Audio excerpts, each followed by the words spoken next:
messieurs, bonsoir. On se retrouve dans cette nouvelle édition de 22 heures. Voici les titres de ce soir.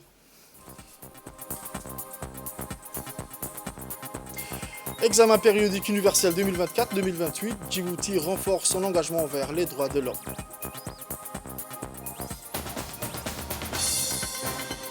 À Gaza à présent, l'OMS dénonce la catastrophe humanitaire qui se détériore. Les détails dans cette édition de ce soir. Le journal au complet à présent, mesdames et messieurs, la commission de la législation, de l'administration générale et des droits humains, présidée par Mme Kaltoun Farah Saïd, a tenu une réunion afin d'examiner 5 projets de loi inscrits à l'ordre du jour.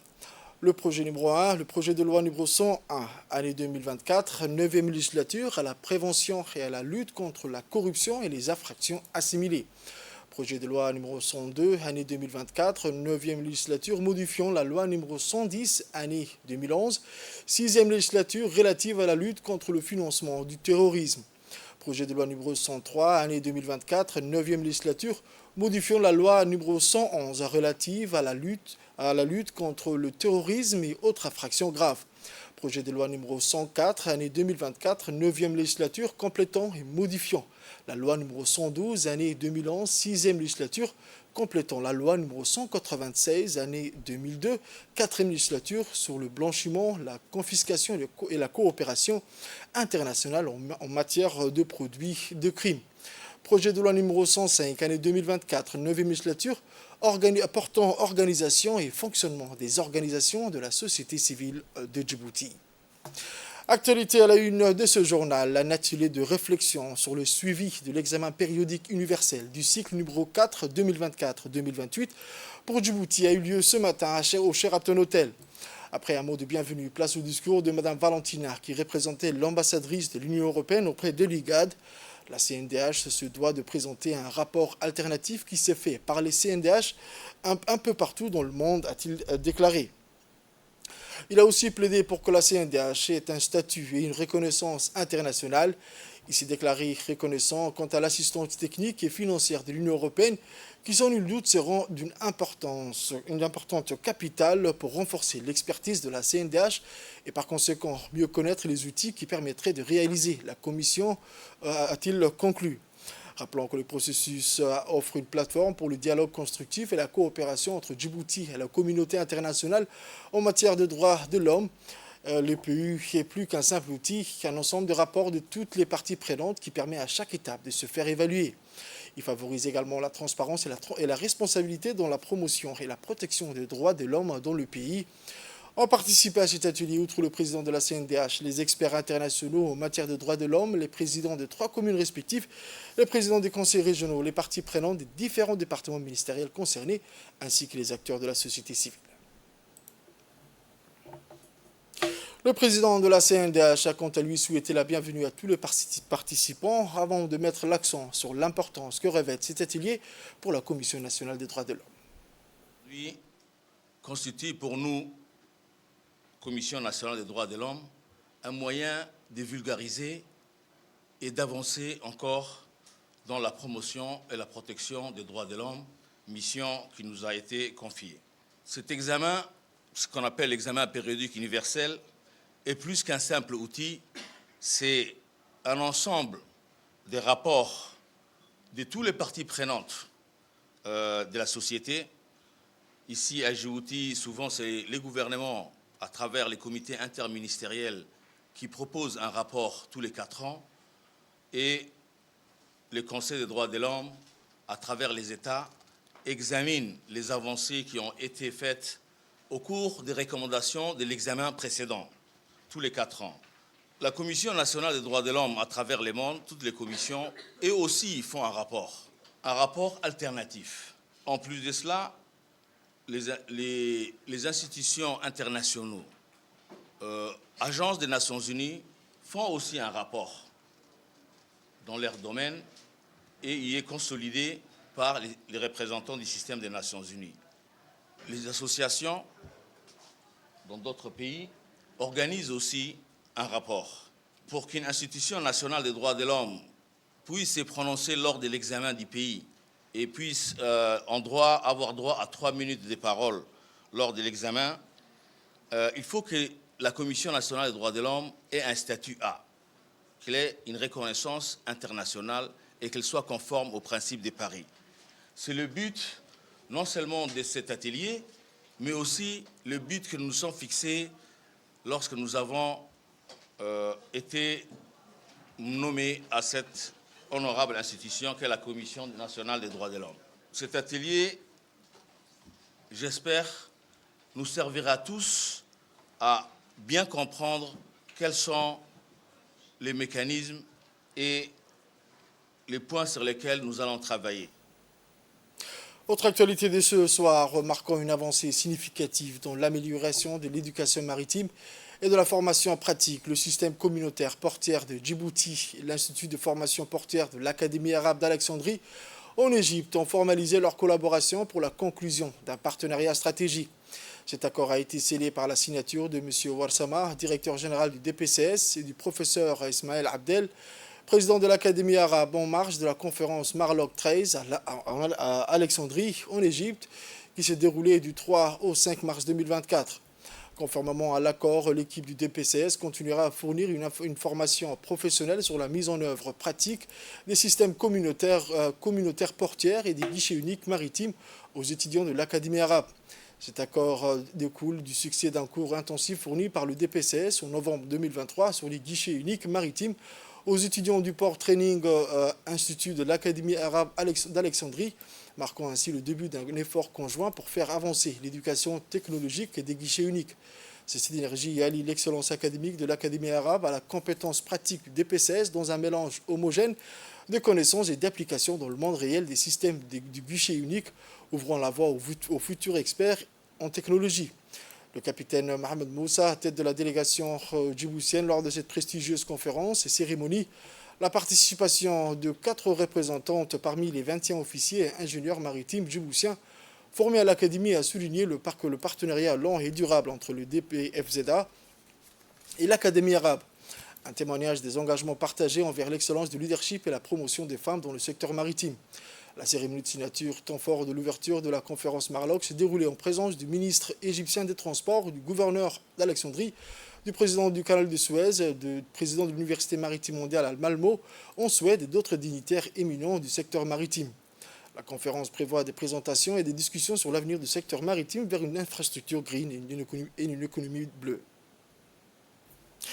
Autre actualité de ce journal, l'Institut supérieur des sciences de santé a eu la visite de la conseillère régionale adjointe au maire de la ville de Toulon, Madame Josie Chambon, au sein de l'Institut jeudi 29 février 2024. À son arrivée, elle a été accueillie par la directrice générale de l'Institut, Madame Nadira Abdallah, et ses équipes.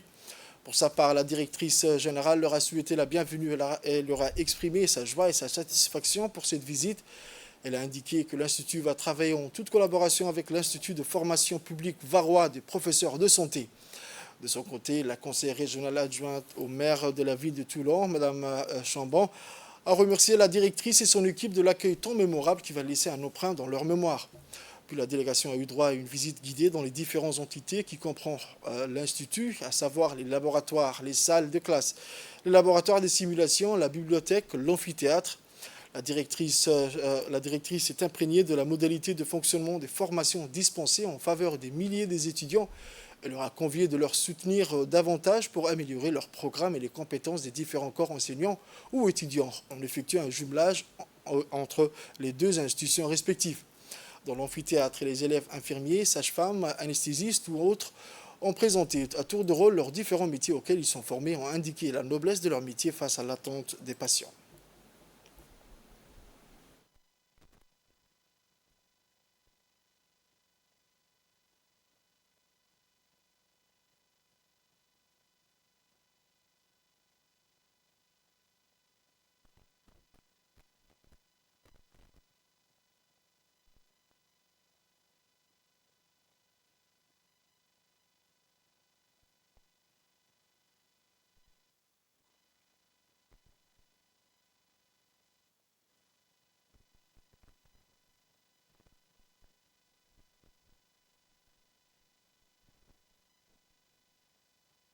Notre partenariat est très sincère Nous essaierons avec vous de trouver la juste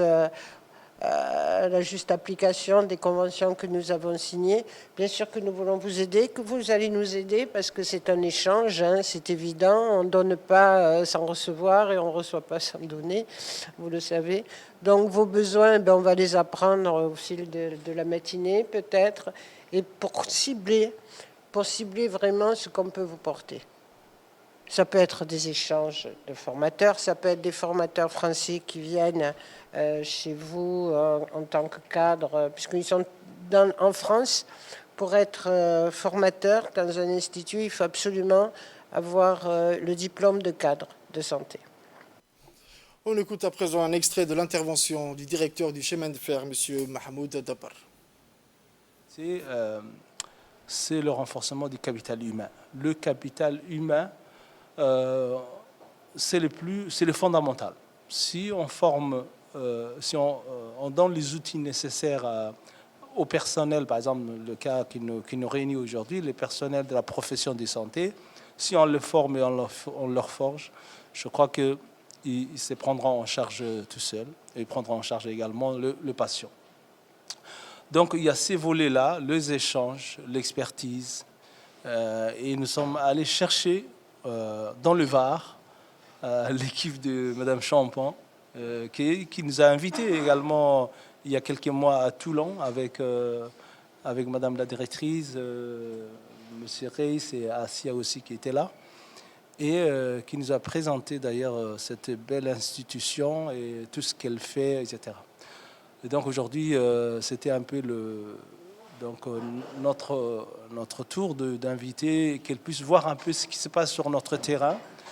Alors franchement, ce qu'elle disait tout à l'heure, c'est vrai, personne n'apprend rien l'autre, c'est juste un échange. Je vous emmène au nord à présent, où la cérémonie de lancement de la campagne de masse sur la communication pour le changement social et comportemental et l'éducation parentale sur l'éducation préscolaire et le développement intégré du jeune enfant s'est tenue. Étaient présents à cette cérémonie le préfet adjoint Mohamed Awad de la région de Bouk et M. Mohamed Ahmed Smaïl, le président du conseil régional, la directrice de l'enseignement public, le coordinateur des programmes par intérim et le chef de projet Jouer pour apprendre. Ce projet intitulé Jouer pour apprendre, financé par l'USAID et mis en œuvre par Mott MacDonald, Cambridge Education, en collaboration avec ses partenaires, le MENFOP, le MFF, le Al-Sunna Al-Haya, l'UNFD, a pour objectif de soutenir la vision du gouvernement de Djibouti, qui est d'améliorer l'accès à une éducation préscolaire de qualité pour les enfants djiboutiens âgés de 3 à 6 ans, notamment les plus vulnérables et ceux issus des familles démunies. Pour avoir le soutien des parents, des enseignants et de la communauté en général dans l'atteinte de cet objectif, le projet, en collaboration avec l'UNFD, lance dans un premier temps une campagne nationale sur la communication pour le changement de comportement social sur un certain nombre de thématiques. La cérémonie de lancement a bénéficié d'une présence distinguée avec la participation des autorités locales telles que le préfet adjoint de la région, le président du conseil régional, les enseignants et les parents d'élèves. On écoute les propos à présent des autorités locales de la région de Bouk. Donc le résultat que les préscolaires donnent, on le voit, c'est satisfaisant. Et aujourd'hui, la nouvelle approche également qu'on va y mettre, à savoir jouer pour apprendre, ça va encore stimuler les enfants, les jeunes enfants à venir à l'école. Ça va également donc encourager, disons, les parents à envoyer les enfants à l'école. Donc je souhaite qu'avant que l'on puisse aller dans cette campagne-là, que la communauté de Boukoise ici présente dans sa diversité. Vous avez ici les parents d'élèves, vous avez également les responsables des différents services. Vous avez les femmes donc, influentes de la région. Dans toute cette personnalité également, une fois qu'elles auront pris connaissance de ces programmes. La campagne de lancement donc, du projet donc, Jouer pour apprendre, qui est bien sûr donc, une initiative lancée par le ministère de l'Éducation et financée par l'USAID, que nous remercions bien sûr au passage ici. Et donc comme vous le savez, l'école est un facteur de socialisation après la famille. Donc c'est l'école qui va permettre bien sûr à l'enfant d'apprendre les normes et les valeurs qui sont dans la société. Et socialement, cela va permettre bien sûr donc, au fil des années à préparer l'enfant à l'intégration sociale. Sur le plan intellectuel aussi, donc, le fait que l'enfant soit scolarisé dès le bas âge va permettre de développer donc, son intellect aussi et de briller donc, dans son parcours scolaire. Donc c'est pourquoi donc, l'éducation nationale, bien sûr, le ministère de l'Éducation nationale, en partenariat avec l'USAID, donc convie les parents d'élèves ici donc, pour valoriser bien sûr donc, le rôle du préscolaire. J'invite donc la population aubocoise, surtout les parents d'élèves, donc, à prendre bien sûr donc, à bras le corps cette initiative. Donc, je remercie encore une fois donc, le ministère de l'Éducation nationale qui a eu l'idée de développer cette idée et donc l'USAID bien sûr donc, qui est derrière donc, pour appuyer donc, le ministère de l'Éducation nationale à ce que ce projet donc, puisse voir le jour. On écoute à son tour le directeur des régions auprès du ministère de l'Éducation nationale et de la formation professionnelle. Encore une fois pour moi d'être à Obok pour assister aujourd'hui à la cérémonie de lancement de la campagne pour le développement du comportement social en faveur de l'éducation de la petite enfance. Cette campagne est le point de départ de toute une série d'activités, de causeries éducatives qui se dérouleront dans les 3 écoles de chef-lieu ici à Obok et par ricochet dans les écoles de région plus tard. Profiter de cette opportunité pour pleinement s'impliquer dans la construction de leur jeune enfant, tant sur le plan émotionnel, cognitif et social. J'adresse enfin mes remerciements pour l'équipe pédagogique des services de la région pour avoir organisé cette cérémonie de lancement. En premier lieu, les chefs de service de la région. Je remercie également mes remerciements à l'endroit de l'UNFD et Mott MacDonald pour la mise en œuvre de ces activités de communication qui revêtent d'un caractère important. À cette cérémonie de lancement de la campagne sur la communication pour le changement social et comportemental, une campagne que nous organisons conjointement avec nos partenaires, notamment le ministère de l'Éducation nationale, l'UNFD et le ministère de la Femme et de la Famille. La présente campagne que nous lançons, elle est une étape importante dans la mise en œuvre du projet, car elle nous donne l'occasion d'aller à votre rencontre, d'échanger avec vous, de discuter pour que vous compreniez ce que nous sommes en train de faire, afin que, comme le disait le préfet adjoint tout à l'heure, vous vous impliquiez davantage dans ce que nous sommes en train de faire. Cette campagne est importante, disais-je, parce que c'est l'une des activités phares du projet de l'USAID Jouer pour apprendre. Elle est très importante parce qu'elle vise à contribuer à un changement de comportement, à voir les choses d'un autre point de vue, d'une autre manière.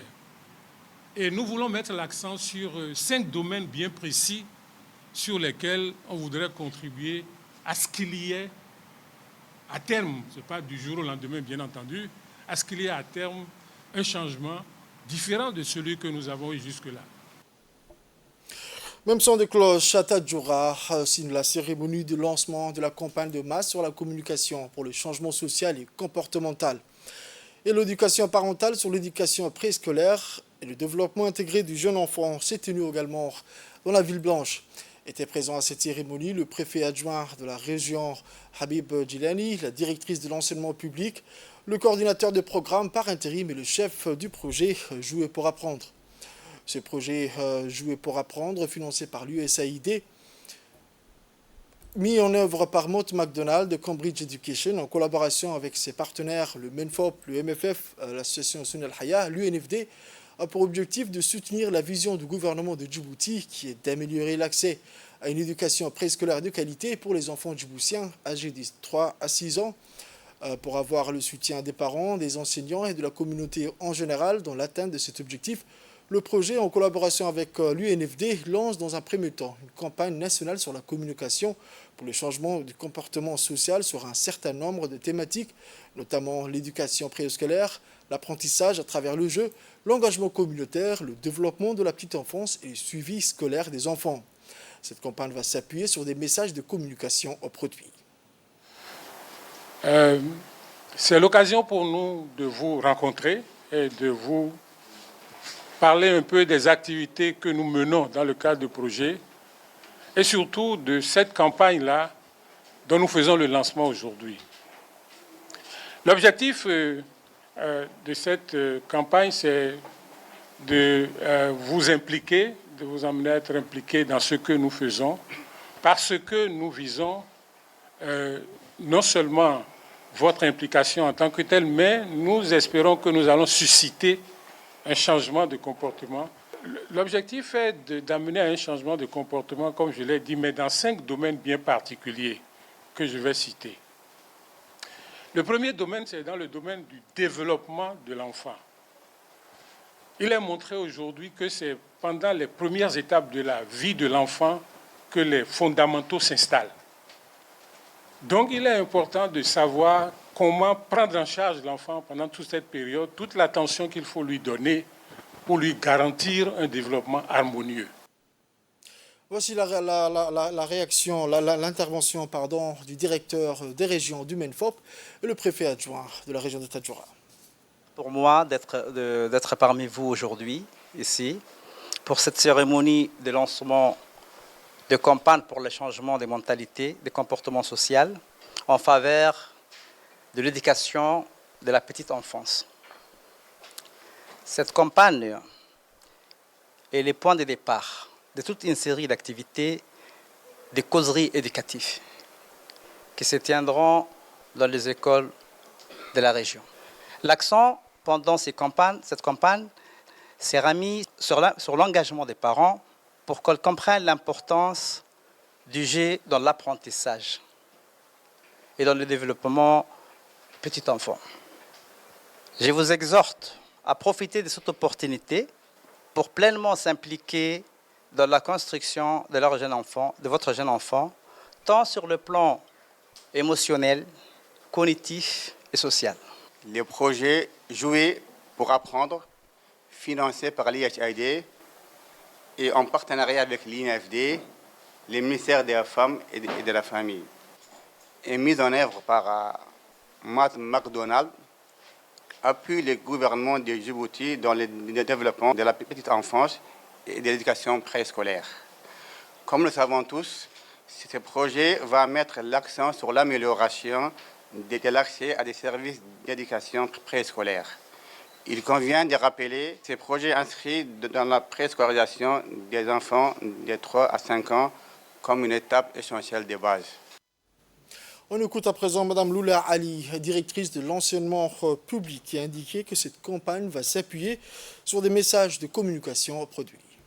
Vous travaillez sur l'implication communautaire, c'est l'implication des parents dans la scolarité des enfants, que ce soit au préscolaire ou que ce soit au primaire, même lycée.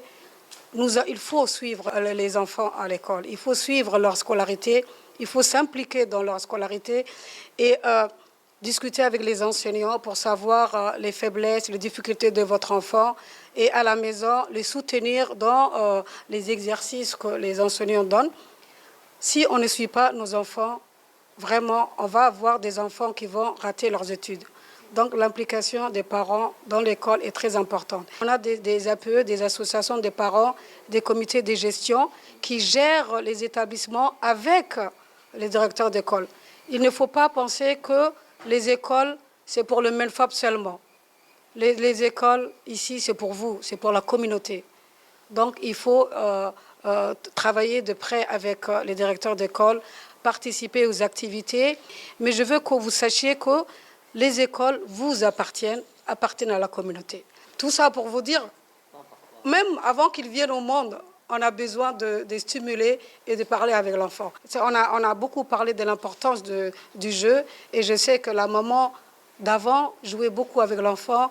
La maman d'aujourd'hui, de moins en moins, parce que le téléphone est là, on est toujours en train de discuter, d'être sur nos téléphones. N'oubliez pas les enfants, l'enfant apprend. Et il faut l'éveiller. C'est très important de discuter, de jouer avec son enfant.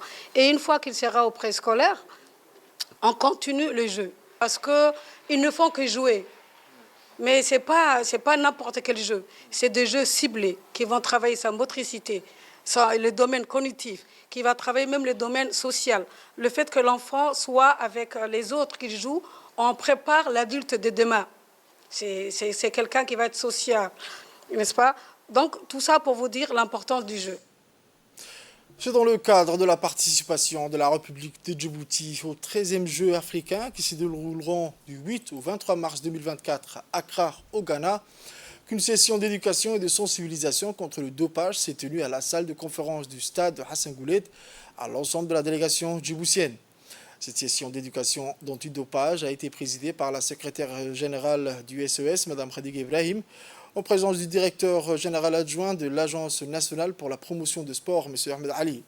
La session a été animée par le directeur de sport, M. Abshir Ali, et aussi le membre du conseil de l'ORAD, Océan Indien. Les discussions portaient sur les 11 violations du Code mondial de l'antidopage sur les produits et substances interdites par l'AMA. Lors de cette session, la plateforme ADEL a été projetée en PowerPoint afin que les athlètes, les encadreurs s'inscrivent dans cette plateforme pour avoir les documentations utiles pour leur éducation sur l'antidopage. À la fin de la session, des équipements sportifs ont été distribués aux athlètes et notamment des t-shirts, polos, casquettes et survêtements sportifs.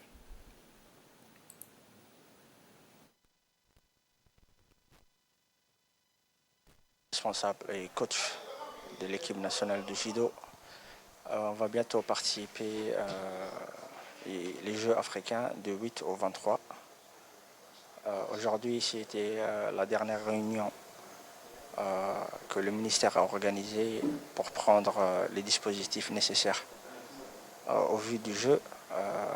On remercie tout le monde, les athlètes, tous les participants qui vont participer, ainsi que les responsables. Je remercie particulièrement le ministère de la Jeunesse et du Sport, le directeur de sport, le président de la fédération du judo. On écoute le directeur des sports, M. Abshir, pour plus de détails. L'Agence mondiale de l'antidopage et l'ORAD Océan Indien nous demandent à faire une séance de sensibilisation dans le cadre de la délégation qui vont participer aux 13e Jeux africains sur le dopage, ou bien l'antidopage.